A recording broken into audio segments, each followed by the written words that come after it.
Olá pessoal, boa tarde, espero que vocês estejam bem. Dessa vez não teve jeito, a gente vai ter que fazer nossa aula no formato assíncrono mesmo.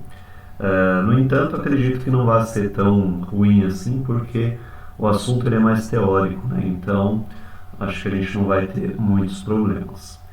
Então a ideia, né, é que a gente trate nesse vídeo um pouco sobre tratamentos térmicos. Tá? O que são os tratamentos térmicos?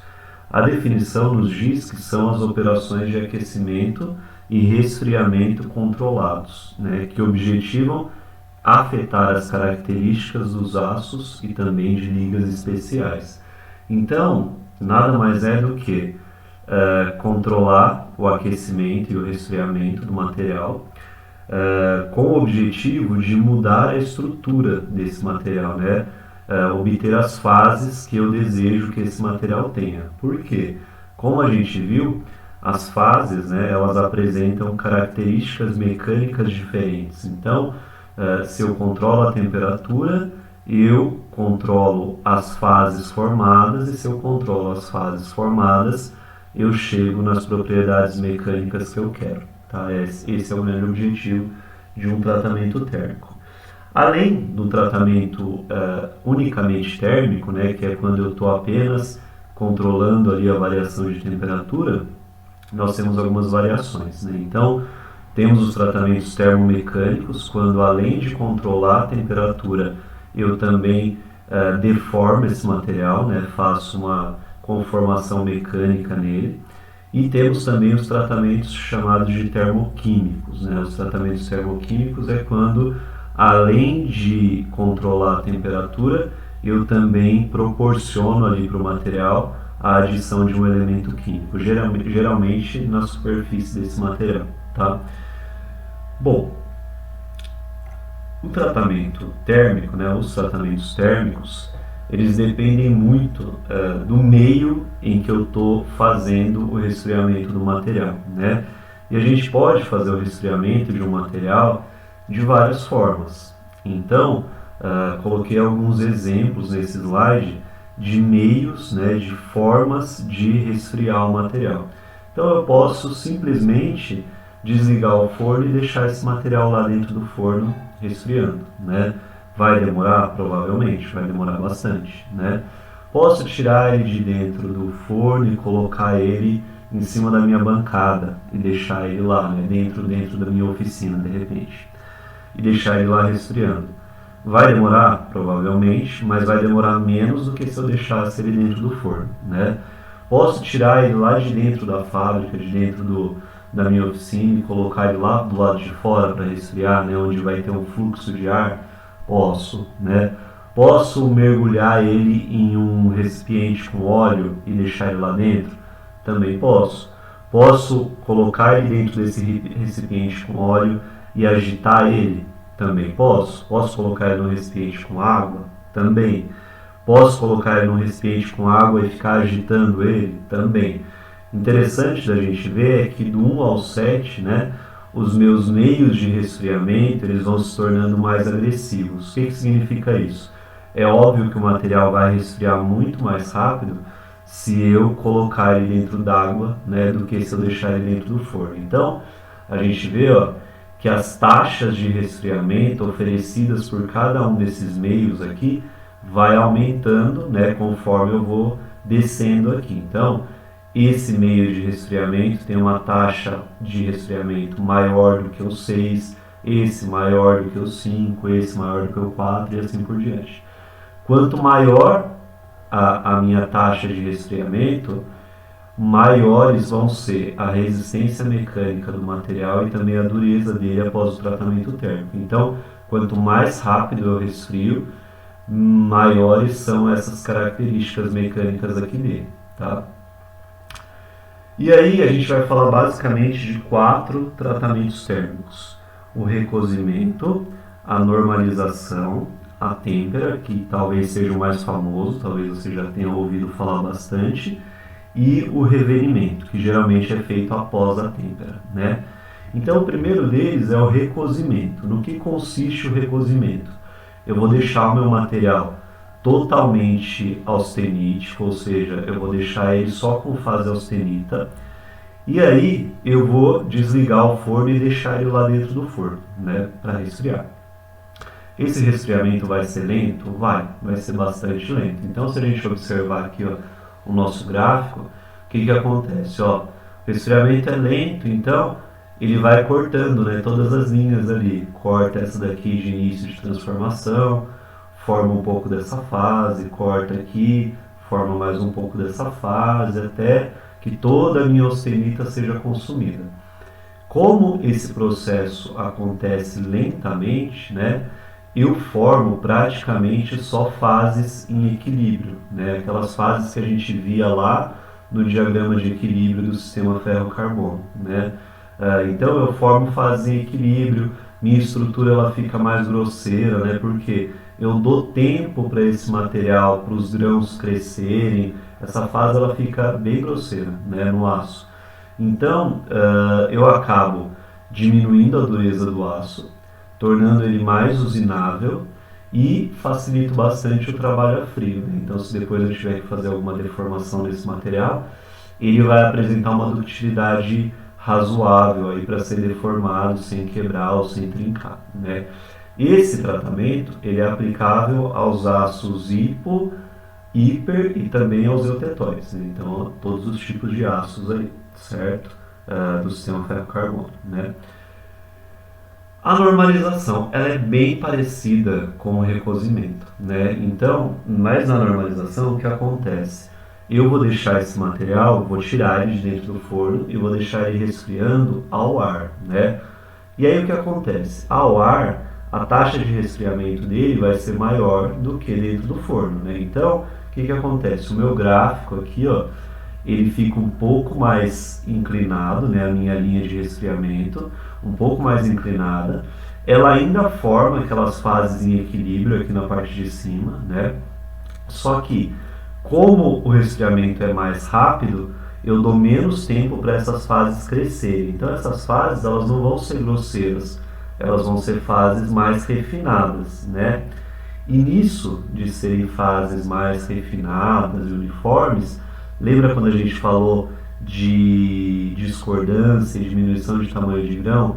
Lembra que a gente falava que quanto mais refinado, mais resistente, mais duro o material era? Então aqui eu vou ter um material de estrutura mais refinada, né, por causa da taxa de resfriamento que é maior, é mais rápida, e vou ter também uma dureza um pouco mais alta e mais resistência do que eu teria fazendo o recozimento, tá?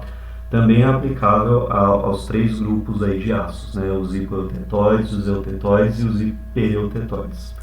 Então, comparando as duas, né, se a gente coloca os dois gráficos próximos um do outro, a gente vê que as fases formadas são essencialmente as mesmas, né? No entanto, as taxas de resfriamento envolvidas em cada um dos tratamentos vão fazer com que eu tenha uma estrutura mais grosseira no recozimento e uma estrutura mais refinada na normalização. Então, quando eu quero manter um nível de dureza mais alto um pouco e resistência também, eu devo optar pela normalização, né? Se eu quero obter mais ductilidade do que dureza e resistência, eu devo optar pelo recozimento, tá? O próximo tratamento que a gente vai falar é a têmpera. A têmpera é bastante comum, né, da gente ouvir falar, pelo menos todo mundo já ouviu alguma vez falar sobre têmpera, temperar o material. O que significa isso? O material ele vai estar no formato austenítico, né, ele vai estar 100% austenita, e eu vou resfriar ele bem rápido, né, de modo que ele não cruze nenhuma das linhas aqui e só cruze lá embaixo, as linhas de martensita. Então eu vou transformar ele todo em martensita, né? E a martensita ela é uma fase dura e resistente, né, de alta dureza e de alta resistência mecânica. O que acontece? Quando ele está austenita, né, quando o aço está austenítico, né, só a fase austenita, os átomos de carbono eles estão lá nos interstícios das células unitárias do ferro, né? Se eu faço o resfriamento muito rápido, não dá tempo desse carbono sair dali do interstício, né? Porque eu não dei tempo para isso acontecer. Então ele fica preso, né, nos interstícios, o que vai dar maior dureza e resistência mecânica para o meu aço, né? A martensita é essa fase dura e resistente que geralmente vem da têmpera, né? Como que eu posso fazer a têmpera? Eu posso fazer ela em água, eu posso fazer ela em óleo, e tem alguns aços que são temperáveis ao ar, né? Então eu coloco o material lá no forno, tiro ele do forno e deixo ele ali resfriando em cima da bancada, por exemplo, e ele vai temperar, né? Tem alguns aços que têm essa característica. Em geral, é feito em meio líquido, né? Água ou óleo, tá? O que acontece durante a têmpera em meio líquido? Então, primeiro estágio, né? Eu tirei o material do forno, obviamente que eu não vou pegar ele com a mão, pegar ele com uma pinça ou alguma ferramenta do tipo, mergulho ele lá no meu recipiente que está com o líquido, né? Seja o óleo, seja a água. E aí o que acontece? Quando ocorre esse primeiro contato entre a peça e o líquido, vai se formar aqui em volta desse líquido uma camadinha fina de vapor. No entanto, essa camadinha fina de vapor pode atuar como uma barreira ali, né, entre o líquido e a peça, né, pode atuar como isolante térmico. Então, não é interessante manter essa barreira aqui. Aí, o que eu vou fazer? Eu vou agitar então essa peça, né, para que eu quebre essa barreira aqui que se formou de vapor. Além de quebrar essa barreira de vapor, agitar a peça, agitar o material, também ajuda aqui para que eu não deixe na superfície do material se formarem e permanecerem, né, algumas bolhas. Porque se eu tiver bolhas em algumas regiões aqui da superfície, essas regiões onde tem a bolha atua como isolante térmico, então essas regiões vão resfriar mais lentamente do que as regiões que não tem bolha. Então, camadas de vapor e bolha na superfície eu não quero. Por quê? Esses pontos onde estão as bolhas, se eu deixar, vai formar o que a gente chama de ponto mole. O que é um ponto mole? É um ponto que tem dureza diferente dos outros pontos onde não tinha bolha. Porque onde não tem bolha, o material está tendo contato direto com o líquido. Então, a taxa de resfriamento está mais alta. Onde tem a bolha atuando como isolante térmico, diminui essa taxa, né? Então eu crio pontos moles. Isso não é interessante. Então, por fim, a gente tem, então, né, agitando e eliminando tudo isso, a gente tem contato direto entre material e líquido, sem barreiras, e formação de martensita, né? Bom, como que acontece a formação da martensita? A gente viu lá nas curvas, né, que para formar martensita eu preciso necessariamente ter austenita, né? Sem austenita eu não formo martensita. Esse processo de austenita virar martensita envolve a expansão do material. Então o material ele aumenta de tamanho, né? Essa transformação envolve uma expansão, né? Como que acontece no material? E aí eu lembro que alguém perguntou outro dia da questão dimensional, né? Se o material tem grandes dimensões influencia. Por quê? Veja, imagina que eu tenho um material com dimensões um pouquinho maiores, né? Deixei ele no forno por um tempo, tirei ele do forno e estou temperando ele. Primeiro estágio, né? Tirei ele do forno, está todo mundo quente, né? Tudo quente, tanto a parte mais externa quanto o núcleo dele, está tudo mesma temperatura. Coloquei ele direto lá no meu meio líquido. Vai ter contato direto, a superfície vai ter contato direto com o meio líquido, né? Então, a superfície vai iniciar o processo de transformação primeiro. Quando acontece o choque térmico, a superfície, né, que viveu esse choque térmico, ela vai começar, inicialmente ela contrai, né? Ela contrai, e aí lá no meio não aconteceu nada ainda, porque esse choque térmico não chegou lá no meio ainda. E aí, depois que ela já sofreu o choque térmico, ela vai agora, ó, a parte de fora aqui mais externa, ela começa a expandir. Por quê? A austenita virando martensita. Só que agora que chegou a temperatura lá do choque térmico lá no meio. Então agora que o meio começa a comprimir, né? E aí o que acontece? Depois que aqui fora já terminou a transformação de austenita e martensita, já está estável aqui fora, aí o núcleo quer expandir, né? Porque é aí que o núcleo está virando martensita. E aí nessa expansão do núcleo, com a minha casca aqui ou superfície já estável, pode gerar as trincas, né? Então geram tensões aqui que pode gerar trincas no material, né? Aliás, o material quando ele é temperado, né, ele fica tão duro e tão resistente que trabalhar ele depois é um pouco difícil, né?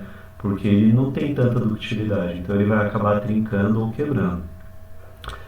Esse ponto é interessante, a gente não vai se aprofundar muito, mas assim, cada material tem a sua, que a gente chama de temperabilidade ou hardenability, né? É a capacidade que eu tenho de endurecer esse material, né? Quanto de profundidade eu consigo endurecer, quanto de profundidade eu consigo formar martensita nele. Tem dois ensaios bastante interessantes para a gente ver isso, né? Um deles chama-se ensaio Grossman. No ensaio Grossman, a gente tem várias barras, né, cilíndricas de um mesmo aço e a gente aquece todas elas e faz o resfriamento em todas elas, a têmpera em todas elas. Aí a gente vai medindo as durezas no centro de cada uma dessas barras. As barras elas têm diâmetros diferentes, tá?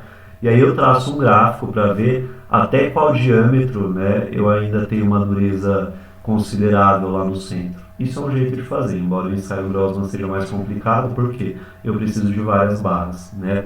O ensaio Jomini é um pouco melhor, porque eu preciso de uma barra só. Essa barra ela é cilíndrica também, ela é resfriada, né, a partir da extremidade, ela é aquecida e ela é resfriada a partir da extremidade. Aí depois, vocês podem até dar uma olhada, geralmente eu faço uma trilha ali, né, dou uma usinada na lateral dessa barra e vou medindo a dureza ao longo desse comprimento. Eu vou ver que, obviamente, aquela superfície que teve contato direto vai ter dureza maior e essa dureza ela vai diminuindo conforme eu vou andando ali na barra, né? Então são dois ensaios, vocês podem pesquisar depois, o Grossman e o Jomini, são dois ensaios interessantes para a gente ver essa capacidade de endurecimento de um aço, né? Quanto que eu consigo de profundidade ali de endurecimento, né? Quanto de profundidade de martensita eu consigo, tá? Tem variações da têmpera? Tem situações em que eu quero só uma têmpera na superfície, porque eu quero só a superfície mais dura. Exemplo, né? Engrenagem. Então a engrenagem ela precisa ter uma dureza superficial maior, porque tem contato direto com outra engrenagem, né? Atrito. Então eu preciso de uma dureza maior na superfície. E dentro dela, né? No núcleo da engrenagem, eu preciso de dureza alta? Geralmente não, porque o núcleo vai ser ali onde vai absorver impacto, né? Então é uma região que precisa ser um pouco mais dúctil. Então eu acabo fazendo uma têmpera superficial, né, para criar a camadinha de martensita só na superfície, né, e manter o núcleo com fases mais dúcteis, né, do que a martensita. Algumas imagens, né, eu posso utilizar algumas resistências ali para fazer a têmpera superficial, né. Então vai aquecer, não vai aquecer até o núcleo, né, vai aquecer bem as camadas superficiais mesmo. E aí, fiz a têmpera, tenho um material agora de alta dureza e de alta resistência. Geralmente eu consigo usar esse material de imediato? Geralmente não. Eu preciso fazer um tratamento posterior à têmpera chamado de revenimento. O que é o revenimento? Aquecer um pouco esse material a uma temperatura abaixo da austeritização, né? Ou seja, se eu aumentar tudo a temperatura dele, eu perco tudo que eu fiz, né? Eu vou austeritizar ele, lembra lá dos nossos gráficos. Então, eu aumento a temperatura abaixo da temperatura de austeritização e deixo ali por um tempo, né? Tempo suficiente para equalizar a temperatura e obter as propriedades desejadas. Então, é um ajuste que eu faço nas características do meu aço temperado. Eu vou tirar um pouco da dureza dele, um pouco da resistência, para ganhar um pouco de ductilidade, né? Porque alivio as tensões também geradas durante o processo de têmpera, para que ele fique mais trabalhável, né? Para que eu possa fazer alguma coisa com ele, porque se ele estiver só temperado, sem reverimento, geralmente ele vai ser muito duro e muito frágil, né? Bom, pessoal, acho que era isso, bem tranquilo, né? Vamos trabalhar um pouco mais na próxima aula, né? Que vai ser a nossa última aula de conteúdo, na semana que vem, acredito eu. Vamos trabalhar um pouco mais esses conceitos, tá bom? Obrigado, fiquem bem, se cuidem, nos vemos semana que vem.